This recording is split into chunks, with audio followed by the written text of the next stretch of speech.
How are you feeling this morning? I'm feeling okay. Yeah, it's nice and sunny today, so I can't complain. How about you? Nice and sunny in Paris. Nice. Yeah, So I thought we could start off the podcast by you telling a bit about your projects. What are you currently working on? sure. So currently I'm working with the Open Markets Institute, which is a transatlantic anti-monopoly think tank to study the effects of concentration of market power in AI and how that affects many aspects of society and democracy.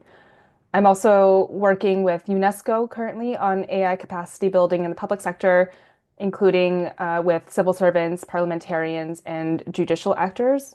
And also, I'm working on a few side projects. One is called GPAI Policy Lab, so General Purpose AI Policy Lab. It's an emerging think tank here in Paris that's focused on educating the next generation of AI governance talent, as well as helping policymakers understand how to govern general purpose AI. I'm working also on a new project, yet unnamed, on AI resilience, focused on emergency preparedness and disaster response, working with governments to implement policies and strategies to prepare for the risks of AI.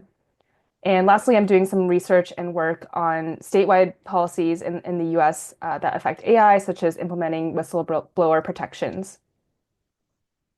Whistleblower protections. And for those people in the audience who might not be aware why whistleblower protection is important, what is AI whistleblower protection and why is it important? Sure. So whistleblower protections have existed for a long time in many jurisdictions in the US, EU, all over. And they are essential to protect workers at different companies. So usually employees, but also contractors and advisors in it to help protect them if they disclose unlawful or unethical behavior. So these can be disclosures that are reported internally within their organization, such as to a manager, or externally to external authorities or other stakeholders. And for AI particularly, it's very important because there are many emerging risks to AI.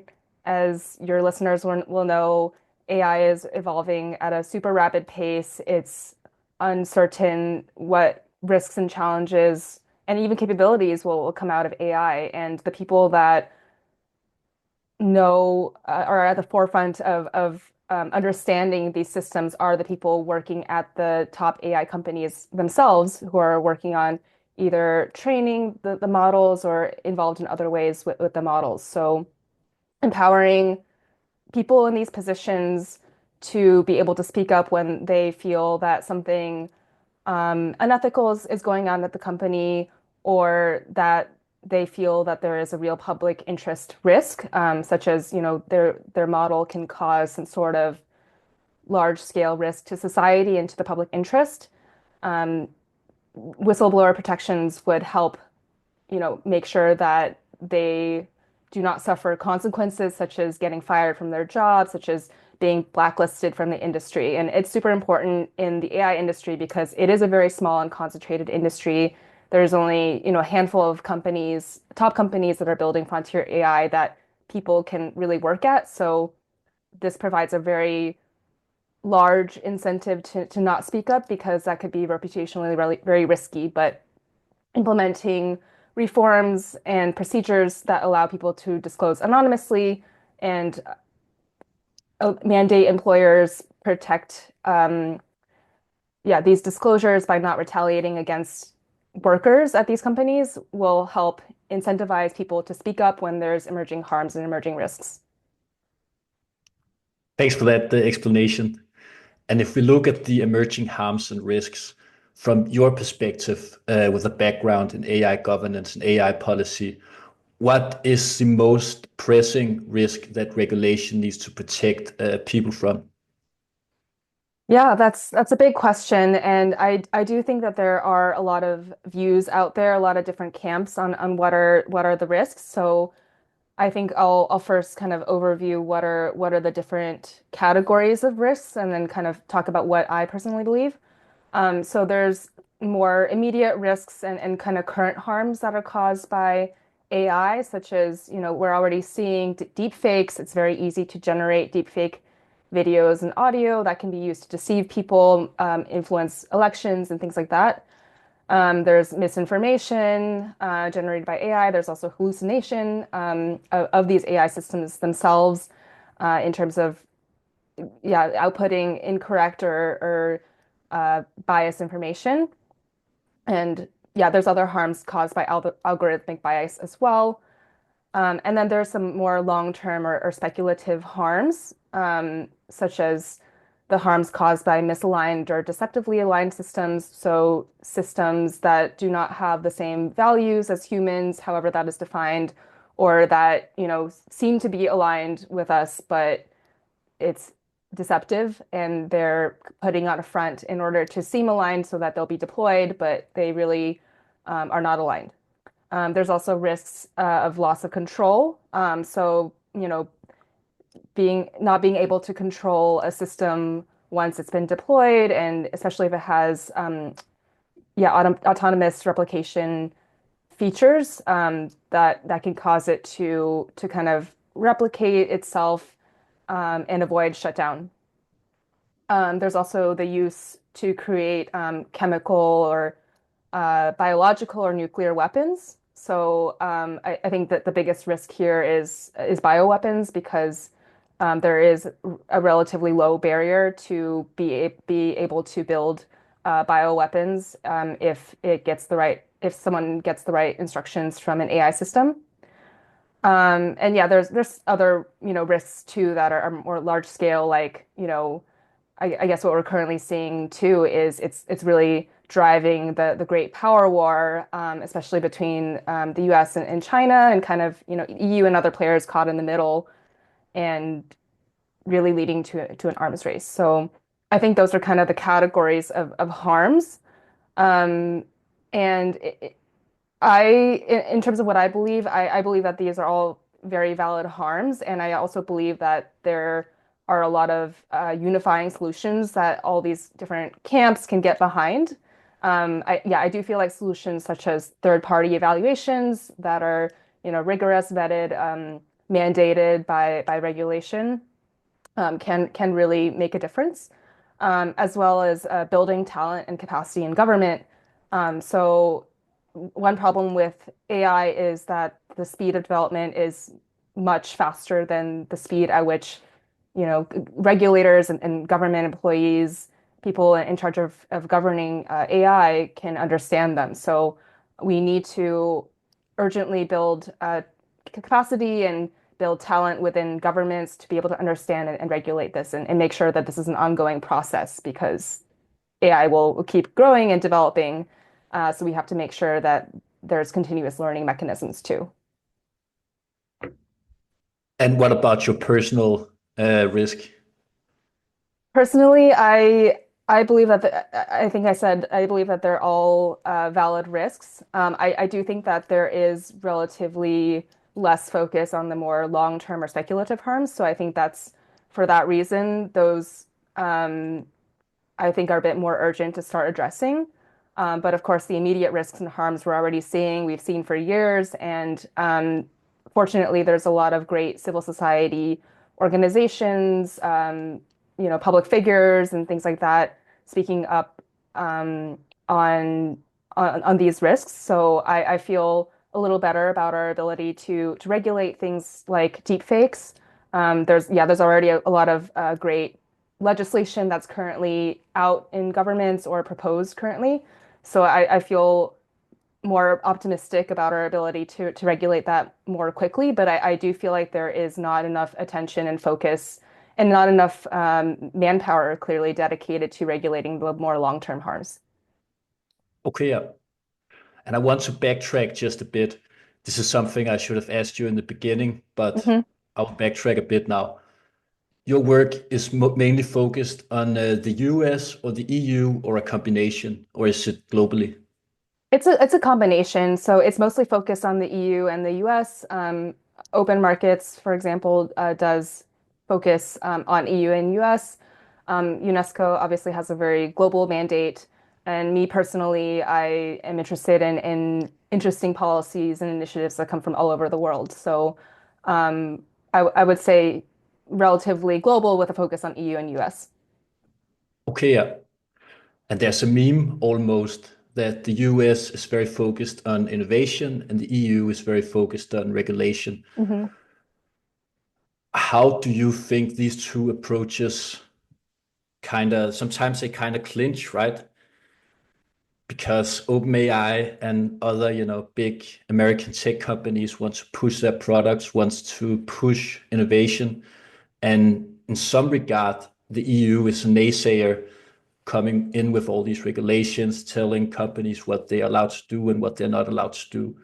So right now, it seems there's a lot of friction between the American innovation approach to AI and the EU's more cautious, risk-based approach to AI.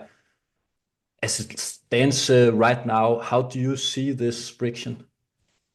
Yeah, that's a great point and definitely an ongoing argument in many spheres. I personally do not see innovation and regulation as diametrically opposed. I think that in many cases, regulation can actually enable innovation in terms of inspiring customer trust in that these products they're consuming are safe. I mean, we saw this with the commercial aviation industry. I think including more safety regulations enabled customers to feel safe about taking planes, and that caused them to, yeah, consume more airline tickets. So I think that they're not actually at odds with each other, and in many cases, regulation can enable innovation. And I do think that, zooming in on the EU AI Act, I do think that it is designed as a relatively innovation-friendly um, legislation. The risk-based approach is known to be more innovation-friendly. It's not an approach that is taken for every piece of EU legislation. So I think that they really did have in mind not stifling innovation and actually enabling innovation to flourish. And one other thing I'll say is that regulation can also enable new markets to open up, and that can cause innovation in itself too.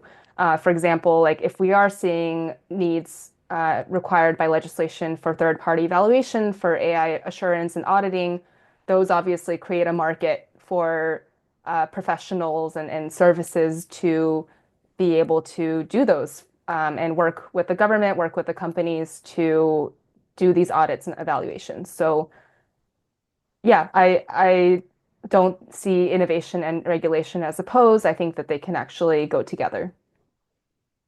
I'm glad you say that because I feel the same way. And when I go on LinkedIn and other social media, I read a lot of people who say that um, all Europe's regulation is killing innovation and killing startups. And I think there's a lot of misinformation about this topic in the online sphere in general. Hmm. Can you understand where these people are coming from? Do you think they have a point whatsoever?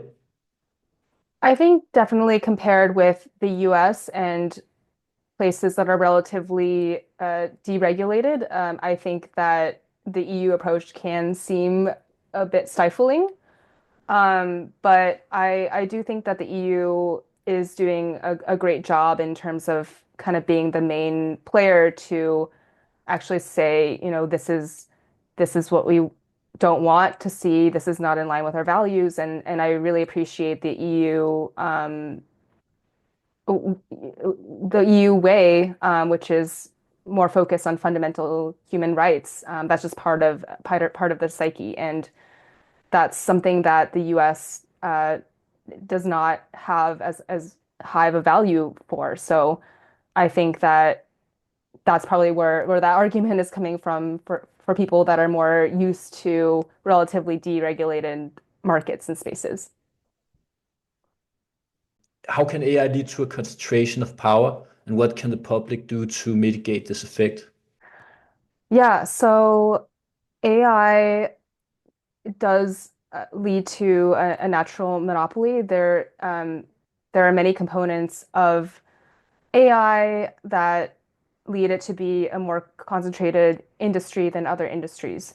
There's lots of resources required to build AI in terms of building huge data centers, securing GPUs, chips that are in very high demand and low supply. Um, there's a lot of resources required in training algorithms and in securing the best talent. For example, there's very few people in the world that can train the top frontier models, and they easily make upwards of seven figures. So there's a natural monopoly problem, but there's also the problem of anti-competitive behaviors from tech companies. So AI is really just the latest lever through which big tech is asserting its dominance and growing its dominance. AI is now connected to big tech's ecosystems via commercial gateways. So these are ways in which people access AI systems and other technologies from big tech, and that includes social media platforms, smartphones, smart home assistants, operating systems, and a lot more. So through this tech ecosystem that big tech has built up for years and years, even before generative AI, they self-preference their own AI models. And an example of this is Gemini getting integrated as the default AI assistant into Google Pixel phones. So there's this self-preferencing, which is problematic. There's also partnerships with AI companies. So big tech has been engaging in the practice of partnering with small tech startups. The most famous case of this is Microsoft partnering with OpenAI, but there's also Amazon and Anthropic, for example, and many more smaller AI companies that are partnering with big tech companies. These often act as de facto mergers. There's a consolidation and a sharing of information and talent and things like that. So that's another way in which it concentrates its power. And lastly, there's acquisitions of smaller AI companies and also acqui-hires. So this is when a bigger company hires the key talent of a smaller AI startup and basically uh, does that instead of acquiring it and basically kind of kills the startup. And so these are several ways in which tech companies behave anti-competitively and how that perpetuates dominance and leads to more and more concentration. So the natural monopoly is inevitable. That's bound to happen in industries where there's higher economic resources required and high barriers to entry and things like that. But the anti-competitive behaviors from big tech that are enabling and worsening the problem should really be examined. Can we do something to mitigate these effects in the European Union? Yes. So, in terms of what the public can do, it's not really a problem that any individual can solve on our own. The burden should not fall on individual consumers not to use, Google Workspace or Pixel phones if that really is the best product. But what the public can do and has been doing increasingly is putting pressure on big tech, to hold them accountable and also to demand that their governments and regulators take action. So the ways that regulators can take action, especially competition regulators, but also other arms of government, they can block mergers and partnerships that are de facto mergers, if that will severely limit consumer choice or concentrate power even further in AI. Regulators can also take structural remedies, such as mandating the breakup or divestment of a specific arm that is problematic from the rest of a business. And lastly, specifically in the cloud, but other areas of the AI value chain, regulators can regulate different parts of the chain as public utilities. So this is a proposal that I've been working on with Open Markets Institute on, yeah, considering the cloud as truly a public utility, as essential as electricity or water to the functioning of our society, recognizing how that can lead to concentration of power in AI too, because many AI models depend on the cloud to access computing power, and really thinking of the cloud as a public utility and regulating it as such. Um, Sorry, one more thing to add. This is also not specific to the public, but as mentioned, individual employees can protest and blow the whistle on their employers if they work at AI companies on different unlawful practices, including these anti-competitive behaviors that I outlined. Of course, we need whistleblower policies to protect them. There's many policies existing today that protect many disclosures from employees, but those could definitely be improved for AI specifically. And in Europe, we have come to depend, as you also said earlier, we've come to depend on Microsoft, Google, Meta, so on, all these big tech companies. If we look 5 to 10 years into the future, do you think that will still be the case, or will Europe invest more in open source solutions and build their own ecosystem? Or do you even think that it's desirable for Europe to continue using these big tech platforms because they are so convenient? I don't know if this is something you have an opinion about or thought about, but what do you think personally? Yeah, I would say that if we do nothing, we will continue to be quite dependent. Of course, there are potential paradigm shifts. The rise of DeepSeek in China has really shown us that we may not need as many resources as we previously thought, in terms of computing and relying on the big cloud and chip companies, yeah, to train next level frontier AI models. So that is potentially a paradigm shift that is still evolving. It remains to be seen whether that will persist. But I am hopeful that if we act and implement policies that are pro-competition, um, we will lessen our dependency on big tech. Of course, in Europe, it's a matter of sovereignty and it's a more urgent matter. But even in the US, I think it's it's an important issue to not be as dependent on a handful of big tech companies because that creates also issues of security and resilience if we kind of put all our eggs in one basket or a few baskets.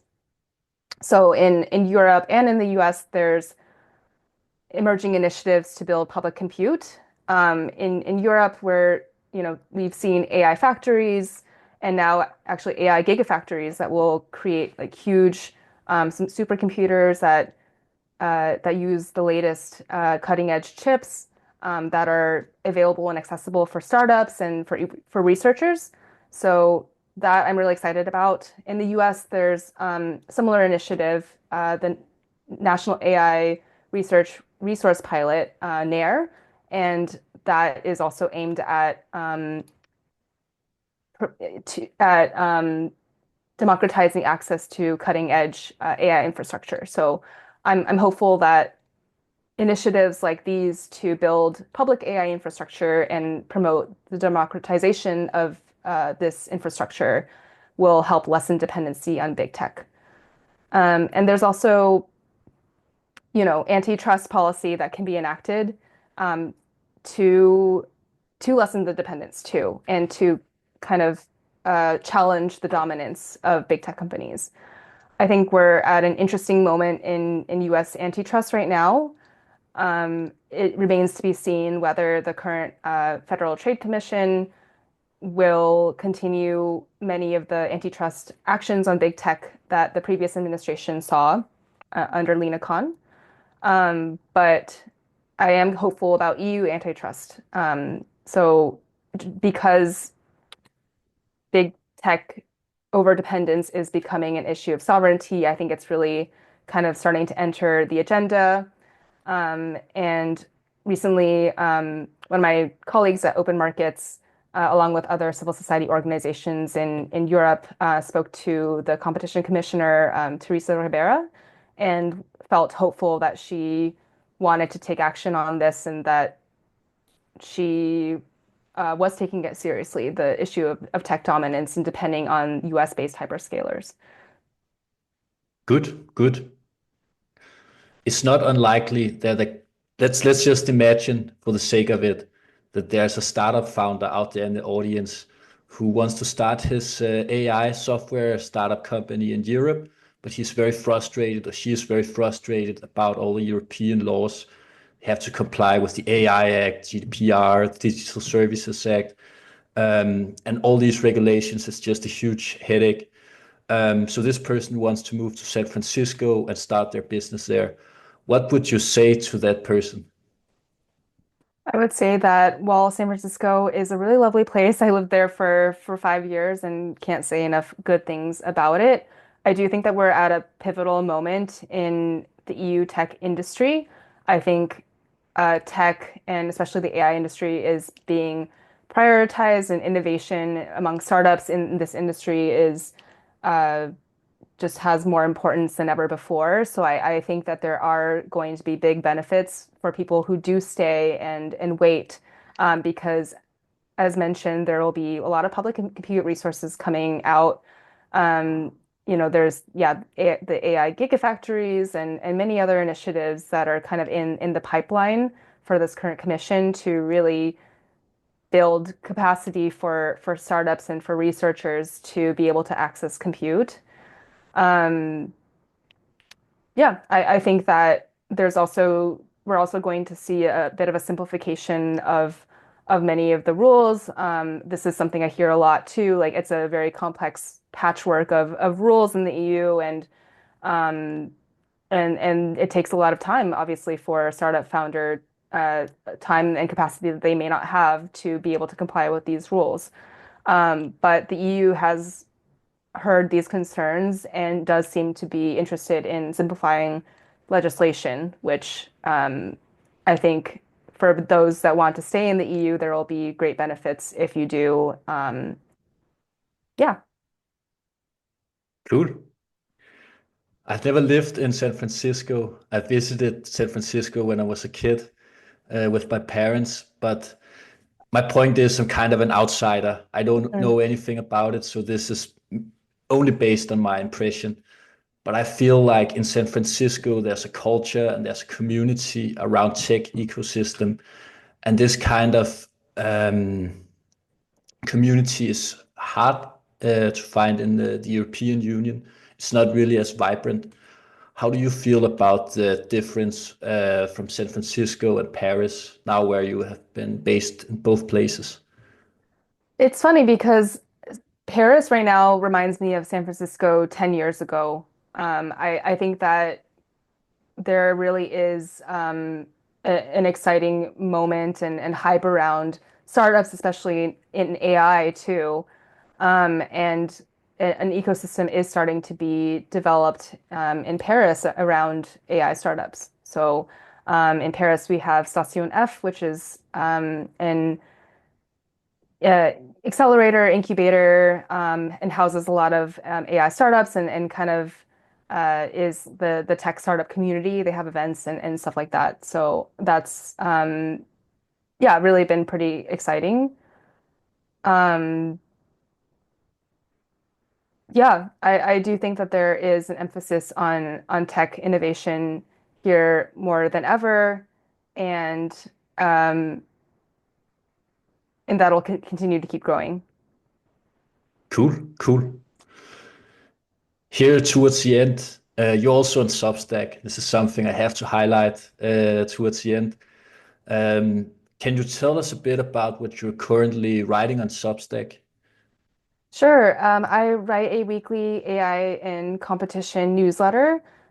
This started as an initiative to brief Open Markets Institute employees on issues of AI because we have people working on all different industries and not everyone is up to date on the latest news. And of course, there's a barrage of news every day. It's hard for anyone to keep up. So I try to really organize and curate the most important pieces of news in terms of different industry news, product releases, partnerships and mergers, um, action by competition authorities in the US, EU, and beyond, and different pieces of AI legislation. So that's my main project. I also do have uh, on my Substack other pieces that I publish, sometimes with other publications. For example, I wrote a piece on whistleblowers for the AI Policy Bulletin, but I also publish other articles that are relevant to my research. So those are somewhat less structured, but if you want to know what I'm currently working on or my thoughts on different things, and I did publish a piece on the Paris AI Summit and kind of gathering different events, and I think that seemed to be pretty helpful with a lot of people. Michelle, thank you very much for your time. It was a pleasure. Thank you, Tobias. It was a pleasure to join you on the podcast, and hope you have a great day. You too. Bye.